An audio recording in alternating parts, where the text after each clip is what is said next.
A minute after seeing Max, so damn sexy in his workout clothes, his biceps bulging as he lifted weights, her nerves completely disappeared. An idea formed instead. Why not let him watch her on the pole? Surely that would help her regain the upper hand in the small game they were playing. But she wasn't about to invite Max directly, not with Reese there. She figured if he was interested enough to track her down, however. She peeked outside the studio window, which was tinted so she could see out, but no one could see in. Her pulse accelerated when she saw Max heading up the hallway toward her. She scrambled to the metal pole at the front of the room. As she did, she caught sight of her image in the mirrored wall.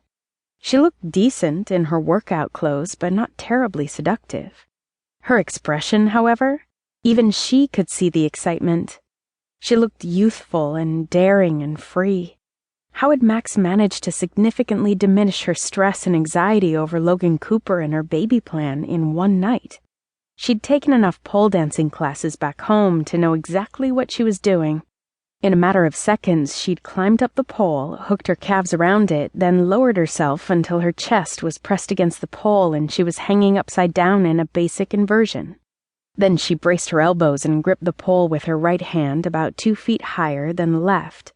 Her instructors called it a split grip. When she heard his footsteps just outside the door, she kept her right calf hooked around the pole but released her left leg and pressed it behind her, keeping her knee bent so the toes of her left foot pointed toward the floor.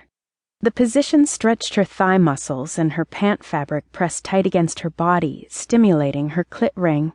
It felt good. It felt twice as good because she knew Max was coming. She heard the door open. Grace? Jesus! A quick glance confirmed he looked shocked and aroused. With a loud click, he shut the door behind him and locked it. When Max stepped toward her, she said somewhat breathlessly, "Sit, and just watch, Max. No talking, no hands." He saw the chair in the corner and sat, then watched as she proceeded to do the rest of the routine she'd learned. It involved contorting her body in ways that sparked her imagination. She'd bet it did his, too. That was the whole point. She squatted and spun, undulated, frisked the pole, and even managed to pull off a crescent, an advanced move that ended with her sliding down the pole with her body contorted into the shape of a crescent moon. By the time she was done and standing with both feet on the ground, his expression was tight, lids heavy, his fists clenched. Hot flags of color rode his cheeks. He looked thoroughly aroused, and she felt like she was going to go off like a firecracker. He obviously hadn't believed it himself, but maybe he'd been right the night before, when he'd said controlling his arousal might be the thing that got her off. She'd hurt when she'd lain in her bed last night, ached for him. And even after she'd made herself come, she'd still ached. She ached now. Her body fairly throbbed, and she could almost smell the arousal, hers and Max's, in the air. More than ever, she needed to convince him she was no shrinking violet when it came to sex, that he could trust her to give both of them something good even if she didn't give him everything. He sat rigidly, sucking in breaths as if he'd just run a marathon, waiting to see what she'd do next. Her plan had been to blow his mind, then blow him a kiss and walk out, leaving him to suffer. Instead, instinct moved her toward him. The way he sat, thighs slightly splayed, eyes glued to her, was so hot, so tempting, she couldn't end things here. Only she had to keep the upper hand. "Do you want more?" she asked, her voice dark and raspy. Instead of speaking, he inclined his head slightly, a facsimile of a nod. "Do you go to strip clubs?" He hesitated, only slightly.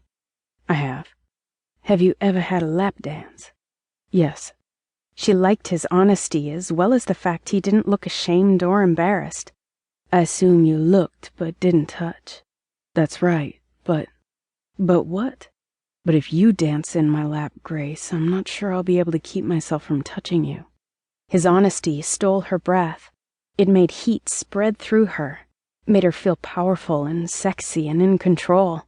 See, she liked this. She didn't need to give up control in order to get turned on.